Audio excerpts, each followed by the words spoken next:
días, mi nombre es Christopher Bermeo, soy residente de primer año del Servicio de Traumatología y Ortopedia del Hospital Británico. El día de hoy en el Ateneo hablaremos en conjunto con el equipo de miembro superior acerca de la osteosíntesis con tornillos endomedulares en fracturas de metacarpianos. Los objetivos del Ateneo van a ser conocer y recordar la anatomía de los metacarpianos y sus relaciones, identificar la etiología de las fracturas de los metacarpianos y la metodología diagnóstica de la misma, evaluar las opciones terapéuticas que podemos ofrecer a los pacientes y discutir las indicaciones para el uso de tornillos endomedulares. El metacarpo está formado por los huesos metacarpianos, que son huesos largos, son en número de 5, los cuales están numerados desde primero a quinto, desde radial a cubital, unen el carpo con las falanges y forman la concavidad volar de la palma. Presentan un cuerpo que es ligeramente curvo, con una concavidad anterior y tiene una forma prismática, lo cual le da la apariencia con 3 caras, una cara dorsal y 2 caras volares, una radial y otra cubital. Presenta una extremidad proximal o base que tiene una forma cuboidea y presta superficies articulares para los huesos del carpo y los metacarpianos adyacentes. Y presenta una extremidad proximal, perdón, una extremidad distal con un ensanchamiento a nivel del cuello, la cual es en la parte más distal aplanada, la cual va a articular con la falange proximal. Presenta una superficie dorsal convexa y una superficie palmar cóncava, la cual le va a determinar la presencia de 2 arcos a nivel de la mano, uno transversal que corresponde a la articulación metacarpofalángicas y otro longitudinal cuyo eje central se encuentra a nivel del tercer metacarpiano, y estos arcos le van a dar o le van a conferir la forma de una copa a la mano, la cual va a favorecer la función prensil de la misma. Topográficamente podemos encontrar en un metacarpiano una cabeza, un cuello, un cuerpo y una base que nos va a ayudar a identificar y a localizar los diferentes tipos de fractura. La estabilización de los metacarpianos se va a realizar a través de varios ligamentos, dentro de los cuales lo más importante son la placa volar, la cual va a prevenir la hiperextensión de los metacarpianos, la cual está conectada por el ligamento transverso profundo del metacarpiano, los cuales permiten o previenen el acortamiento de los metacarpianos cuando existe algún tipo de fractura. Algo importante que hay que recordar es que el segundo y el tercer metacarpiano se consideran fijos por la mayor estabilidad que presentan a nivel de los ligamentos, y que el cuarto y quinto metacarpiano son metacarpianos móviles, lo cual es importante recordar en el momento de tomar algún tipo de decisión con respecto a la angulación que presentan estos metacarpianos. Otro dato importante es que a través de la placa volar y del ligamento transverso intercurren los ligamentos interóseos y lumbricales que los cruzan, lo cual es importante porque al existir algún tipo de fractura a nivel de los metacarpianos, generan estos músculos una fuerza tensil, lo cual va a generar una angulación hacia dorso del metacarpiano. Además, vamos a encontrar bandas sagitales radiales y cubitales, y están reforzadas por ligamentos colaterales del metacarpiano, los cuales le van a dar mayor estabilidad al metacarpo. Asimismo, también van a prestar inserción a diferentes músculos. A nivel del primer metacarpiano se va a insertar en la parte dorsal el abductor largo del pulgar. A nivel del segundo y tercer metacarpiano se va a insertar el extensor radial largo y corto respectivamente del carpo, y a nivel del quinto metacarpiano el extensor cubital del carpo. Y por la vista palmar vamos a encontrar que se encuentra la inserción en el quinto metacarpiano del flexor cubital del carpo, y a nivel del segundo y tercer metacarpiano el flexor radial del carpo. Y vamos a encontrar también los interóseos dorsales y palmares, que se van a insertar en la diáfisis de los metacarpianos y se van a dirigir hacia las falanges, y van a permitir el movimiento de aducción y abducción de los dedos. Dentro de lo que corresponde a las fracturas de los metacarpianos, se consideran que es la tercera fractura más común de los miembros superiores, después de las fracturas de las falanges y de la muñeca. Corresponde al 40% de las lesiones a nivel de la mano. Se presentan usualmente en pacientes adultos jóvenes entre 18 y 34 años, y esto está asociado a las actividades deportivas y laborales. Presentan una proporción de 3 a 1 en hombres y mujeres, con una incidencia mayor a nivel de los hombres. Etiológicamente, la principal causa es a través del trauma directo, y el metacarpiano mayormente afectado es el quinto metacarpiano, que usualmente se lesiona a través de un traumatismo con el puño en flexión, demostrando la fractura característica, que es la fractura del boxeador. En pacientes jóvenes está asociado a la presencia o la actividad deportiva. En pacientes de mediana edad está asociado a la actividad laboral, y en pacientes adultos mayores asociado a traumatismos por caídas. Dentro de la exploración física encontramos que vamos a encontrar en estos pacientes signos clásicos del traumatismo, la presencia de dolor palpatorio, hematoma y edema. Es importante recordar que en condiciones normales, a la flexión de los dedos, estos deben dirigirse hacia la tuberosidad del escafoides. Y sí, al explorar a los pacientes encontramos algún tipo de deformidad rotacional. Esto en el futuro puede alterar la función prensil de la mano, por lo que esta sería una indicación de algún tipo de procedimiento quirúrgico. Dentro de los estudios de imágenes, la radiografía es el estudio principal para poder diagnosticar las fracturas. La incidencia que usualmente usamos es la radiografía en frente, en oblicua y en perfil. Si tenemos alguna duda acerca de algún tipo de alteración a nivel de las cabezas de los metacarpianos, podemos utilizar la incidencia de Brewerton, que nos ayuda a identificar con mayor precisión las cabezas de los metacarpianos, y si tenemos alguna duda acerca del primer metacarpiano, podemos utilizar la incidencia de Roberts, que nos ayuda a ver con mayor facilidad la cabeza del metacarpiano. La tomografía es un estudio que no está estandarizado para el estudio de las fracturas metacarpianos, pero se puede solicitar cuando tenemos alguna duda diagnóstica, queremos identificar algún tipo de compromiso articular, o ante una fractura conminuta del metacarpiano, en el cual la necesitamos por algún tipo de planificación prequirúrgica. El tratamiento de estos pacientes va a depender siempre de varias circunstancias, de la localización de la fractura, que puede estar dada a nivel de la cabeza, puede ser intra o extraarticular, a nivel del cuello, de la diáfisis, o a nivel de la base. Del tipo de fractura, que puede ser transversa, oblicua corta, oblicua larga o espiroidea. De la deformidad asociada que pueda tener, tanto en el plano rotacional como la presencia de acortamiento. La exposición que pueda tener la lesión de partes blandas, o si se encuentra asociada o no a algún tipo de fractura en otro metacarpiano, o a nivel de las falanges o la muñeca, y aquellas propias del paciente, como la edad, como las actividades cotidianas del mismo, o por la necesidad del rápido retorno de los pacientes, en el caso de los pacientes deportistas de alto rendimiento, que ameritan un retorno pronto a sus actividades deportivas. No existen consensos específicos para determinar criterios quirúrgicos. Dentro de la valoración de los pacientes hay que considerar ciertos parámetros que pueden influir en el futuro en la funcionalidad de la mano, y estos son indicativos de cirugía, como aquellas fracturas que son irreductibles o presentan una mal rotación,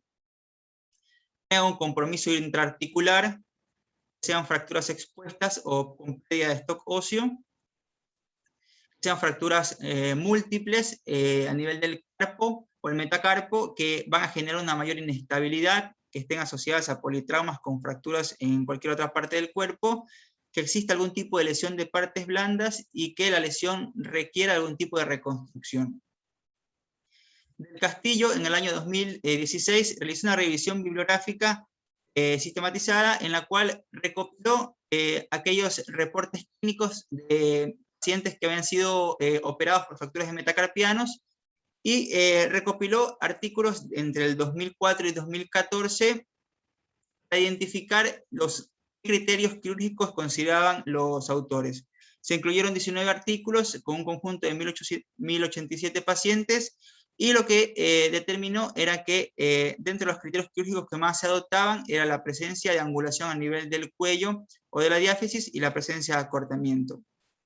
Como lo mencioné previamente, se considera el meñique y el anular metacarpos móviles, por lo que estos se pueden considerar una angulación, o pueden tolerar una angulación mucho mayor comparado con el medio del índice. Estos toleran a nivel de 40 o 30 grados el meñique y el anular respectivamente, y el medio del índice unos 20 a 15 grados de angulación. Lo mismo sucede a nivel de la diáfisis, en la cual el dedo meñique y anular pueden tolerar una angulación de hasta 30 grados. Por el contrario, el índice y el medio hasta 10 a 20 grados. Y encontraron que el acortamiento mayor a 5 milímetros puede alterar la funcionalidad a futuro en estos pacientes, por lo que se considera también un criterio quirúrgico. Otras consideraciones incluyeron la presencia de malrotación, exposición de partes blandas u ósea, la presencia de una fractura irreductible, que tenga pérdida ósea, que sea conminuta, que haya asociación a partes blandas o que presente un trazo oblicuo largo. Con respecto a las técnicas quirúrgicas, existen en la literatura múltiples técnicas de fijación. Ninguna ha demostrado que es la indicativa para algún tipo u otro de preferente al tipo de fractura. Se recomienda siempre esto en base a la disponibilidad de materiales y a la experiencia que tenga el cirujano. Dentro de las que encontramos tenemos la fijación percutánea, la cual tiene como ventaja de que es una cirugía poco invasiva, representa un tiempo quirúrgico mucho menor, menor costo a nivel de los materiales, pero tiene como desventaja que es necesario hacer un segundo tiempo para realizar el retiro del material, genera una menor estabilidad que las placas o los tornillos, y puede haber el riesgo de infección o migración de la clavija. Además, en estos casos es necesaria la inmovilización de estos pacientes durante al menos 2 a 4 semanas, lo que puede generar rigidez y demora en la rehabilitación. Con respecto a los tornillos interfragmentarios, estos van a presentar mayor estabilidad. Usualmente no están asociados a interferir con el complejo del tendón extensor, pero tienen como desventajas que tienen una mayor disección de partes blandas y usualmente tiene como tratamiento el uso en las fracturas oblicuas largas. Con respecto al uso de placa y tornillo, estas van a generar una mayor estabilidad, presentan una mejoría en la reducción anatómica de la fractura, pero tienen como desventajas que presentan una mayor disección de partes blandas, la cual puede estar asociada a mayor tasa de complicaciones como dolor residual o adherencias, o si existe una mala elección del material, puede generar una limitación a nivel de la flexoextensión por un contacto con el tendón extensor. Y los tornillos endomedulares es una técnica relativamente nueva que se inició a partir del año 2010. El primer caso reportado fue por Bolton, una fractura de quinto metacarpiano, el cual reportó que tuvo un buen resultado clínico. Tiene como ventajas que es una cirugía mini-invasiva, o puede hacerse o realizarse de manera percutánea, presenta un menor daño del tejido y se tiene una mayor estabilidad o una igual estabilidad a las placas y tornillos. Dentro de la técnica quirúrgica, previamente se debe realizar una planificación correcta para determinar la longitud y el ancho del tornillo. La técnica se basa en una incisión dorsal a nivel de la articulación metacarpofalángica, se diseca el tendón flexor, se realiza la posterior reducción de la fractura, se estabiliza posteriormente con una clavija guía que debe ser localizada a nivel de la región dorsal de la superficie articular, esta guiada por radioscopía, lo que va a generar un posicionamiento óptimo con respecto al canal endomedular, y se va a colocar una mecha para posterior a esto colocar el tornillo endomedular, que debe ser introducido hasta el istmo para obtener un buen agarre del tornillo. Algo importante que hay que recordar es que se debe realizar una buena planificación prequirúrgica para determinar un diámetro correcto del tornillo. Ocoli, en un estudio comparativo donde estudió ciertos parámetros antropométricos en radiografías de los metacarpianos y tomó como referencia el diámetro de los metacarpianos en general, la distancia entre el ingreso del tornillo endomedular con el istmo, que es donde se va a fijar el tornillo, el diámetro de las corticales y el diámetro del canal endomedular. Y lo comparó con tornillos comerciales que se encontraban disponibles. Lo que se encontró es que el índice es el metacarpiano con una mayor longitud, con un promedio de 64 milímetros, y que el meñique es el más corto, con 52 milímetros, y estudió, como ya lo mencioné, el diámetro del istmo, el grosor de la cortical y el canal endomedular. Y este tuvo como resultado que solo 4 de los tornillos comerciales que se encontraban presentaban condiciones óptimas para el diámetro y grosor del canal endomedular de los pacientes, para alcanzar su fijación a nivel del istmo, por lo que esto indica la importancia de la planificación prequirúrgica para solicitar materiales que estén acordes a la anatomía de los pacientes. Algo que está ampliamente discutido con esta técnica quirúrgica es el riesgo de complicaciones a largo plazo que se puede producir por la violación del cartílago articular durante el abordaje. Berg y colaboradores realizó un análisis tomográfico acerca del porcentaje del compromiso articular durante la introducción de las clavijas y los tornillos. Este realizó un estudio en 16 pacientes con 16 tomografías, utilizando un tornillo endomedular de 2.4 y de 3 y la clavija Kirchner de 1.1, y demostró que la mano en posición neutra se veía corroborada o presentada por el tornillo endomedular en un 12% de su superficie articular. Si realizamos una flexión de 45 grados de la articulación metacarpofalángica, esta correspondía al 8% de la superficie articular, y si lo realizábamos en una flexión completa del arco de la mano, esta correspondía al 4% de la superficie articular, lo que indica que es una técnica eficaz y segura para la osteosíntesis a nivel de los metacarpianos. Y esto se ve evidenciado en diferentes estudios. Eisenberg reportó los resultados clínicos de 91 pacientes que tuvieron fracturas transversas oblicuas cortas a nivel de la diáfisis del cuello del metacarpiano, los cuales fueron seguidos por un transcurso de 10 meses, los cuales se les dio movilidad inmediata la primera semana y ejercicios de actividad con fuerza a partir de la cuarta semana.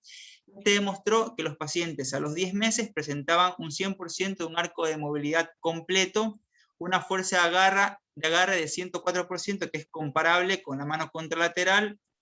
y demostró que a las 6 semanas presentaban un 76% de consolidación, y a los 10 meses una consolidación completa de todos los pacientes. Un artículo publicado del Piñar y colaboradores reportaron su experiencia acerca del uso de tornillos endomedulares en fracturas conminutas. Este utilizó una técnica de doble tornillo en Y, la cual formaba un marco triangular para evitar el acortamiento del metacarpiano durante la introducción del tornillo endomedular y evitar de esta manera el colapso estructural. Estudiaron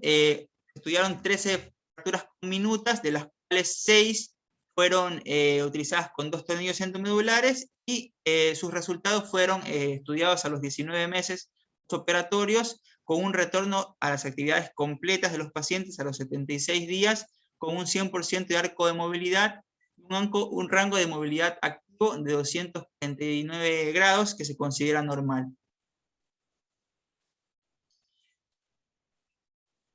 Esteban Feliu realizó un estudio comparativo entre las 3 diferentes técnicas quirúrgicas más usadas, que son la utilización de placas y tornillos, el uso de tornillos Kirchner y los clavos endomedulares, para identificar cuál era mejor y para identificar si existía algún tipo de ventaja o desventaja de uno sobre el otro. Estudiaron 253 fracturas, de las cuales 135 con placa y tornillos, 53 con clavijas Kirchner y 65 con tornillos endomedulares, en un periodo entre el año 2011 y 2017. El seguimiento se realizó durante 6 meses y la inmovilización fue inmediata, a excepción de las clavijas con Kirchner, a los cuales se les realizó una inmovilización durante 2 a 4 meses, y posterior a esto iniciaron su actividad de movilización. Lo que se puede identificar es que no existían diferencias a nivel de la consolidación, de la fuerza de agarre, del rango de movilidad activo y de cualquier tipo de alteración a nivel de los test para medir si existía algún tipo de discapacidad. Todos presentaban resultados favorables iguales. Lo que sí se puede observar es que existían un mayor número de complicaciones a nivel del uso de las placas y tornillos y de las clavijas Kirchner asociadas a rigidez, irritación de los tendones flexores o infección en el caso de los tornillos Kirchner. Y otro dato que se pudo observar en este estudio es que el uso de la técnica del tornillo endomedular representaba un menor tiempo quirúrgico y un retorno a las actividades cotidianas mucho más rápido, que puede ser importante en aquellos casos de pacientes que requieran el retorno pronto a la actividad deportiva, por ejemplo, o la actividad laboral. Vamos a presentar ahora dos casos que fueron realizados por nuestro servicio, por el doctor Teduya. El primero es un paciente masculino de 32 años de edad, sin antecedentes clínicos de relevancia, que acudió a la consulta por presentar un traumatismo directo sobre la mano derecha, posterior al traumatismo sobre una superficie sólida. Se solicitaron radiografías en donde se observa la clásica fractura del boxeador, y lo característico en este caso es que a nivel de, si bien se observa a nivel de la radiografía del frente y del perfil una angulación de la cabeza del metacarpiano, en la radiografía del perfil se observa una pérdida total del eje de la cabeza, por lo que esto es una consideración quirúrgica en estos pacientes. Estas fue las radioscopías intraoperatorias. Esto es el resultado radiológico a las 7 semanas, donde se observa el foco de consolidación. Y estas son las fotos clínicas del paciente actuales a los 4 meses posterior a la cirugía, con un rango de movilidad completo.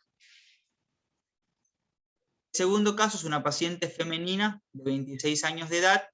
con antecedentes clínicos de relevancia, que acudió también a la consulta por presentar traumatismo sobre la mano. Se solicitaron radiografías donde se observa una alteración y una fractura a nivel de la diáfisis del quinto metacarpiano. Si bien aquí en este paciente podemos observar que existe una angulación, se puede decir, considerablemente moderada, pero la paciente clínicamente se encontraba con molestias, presentaba una tumoración a nivel del dorso de la mano, y dolor constante, por lo que se decidió realizar la osteosíntesis con clavo endomedular. Estas son las fotos intraoperatorias, la radioscopía, y este es el resultado de la paciente radiológicamente a un año después de la fractura. Estos son los resultados clínicos de la paciente con un rango de movilidad completo. Lo que podemos concluir que actualmente no existen criterios quirúrgicos definidos en el caso de las fracturas de los metacarpianos. El criterio quirúrgico está determinado por las situaciones independientes de los pacientes. Las indicaciones de qué técnica quirúrgica debemos realizar no está tan bien definida, que va a depender también de las características de las fracturas y de los materiales que podemos presentar y de la experiencia que tenga el cirujano. Existen ciertos beneficios respecto al tiempo quirúrgico y al rápido retorno a las actividades cotidianas con relación a los tornillos endomedulares versus otras técnicas, y que lo ideal es realizar estudios a largo plazo para identificar si existe algún tipo de complicación por la violación de la superficie articular que se genera en esta técnica quirúrgica. Por lo que podemos concluir que el uso de tornillos endomedulares en fracturas de metacarpianos transversas y oblicuas cortas es una técnica quirúrgica segura y eficaz, de la cual podemos utilizar en estos pacientes. Muchas gracias.